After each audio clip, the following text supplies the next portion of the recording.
اب کسی کے ذہن میں کوئی سوال ہو تو کر لیں جی.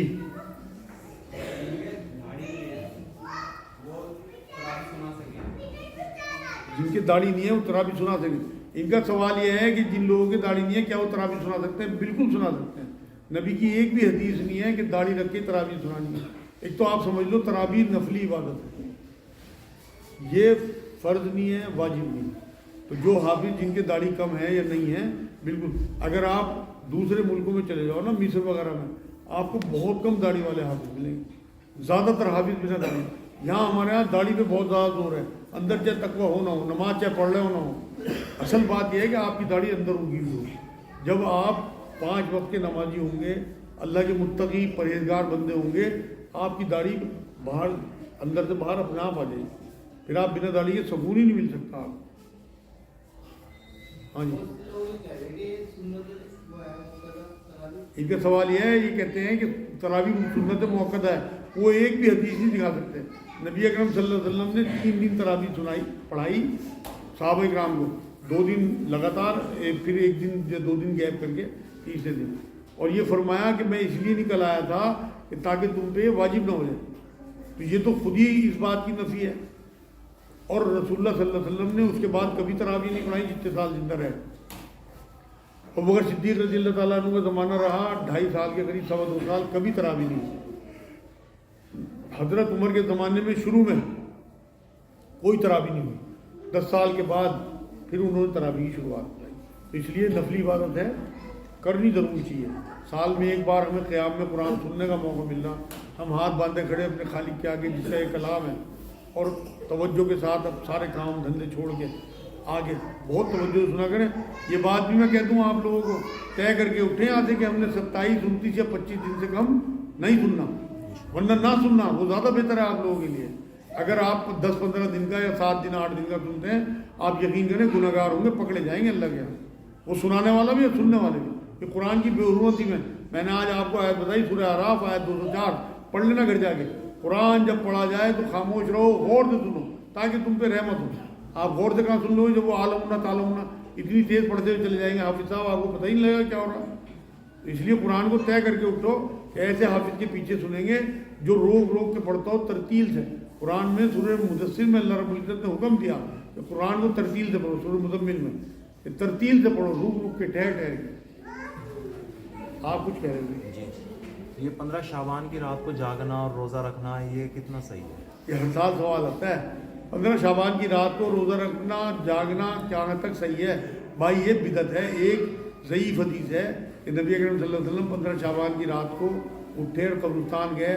حضرت عائشہ اٹھی رات میں, جب بستر پہ حضور نہیں ملے تو انہوں نے باہر نکل کے دیکھا تو حضور قبرستان سے آ رہے تھے, ماتھے پہ کچھ مٹی بھی لگی ہوئی تھی, اس کا مطلب وہاں عبادت بھی کی. اور یہ فرمایا کہ اس رات میں اللہ اتنے لوگوں کی مغفرت کرتا ہے. ایک قبیلے کا نام لیا کہ جتنی اس کی بکریوں کے بال ہیں. تو یہ ضعیف حدیث ہے.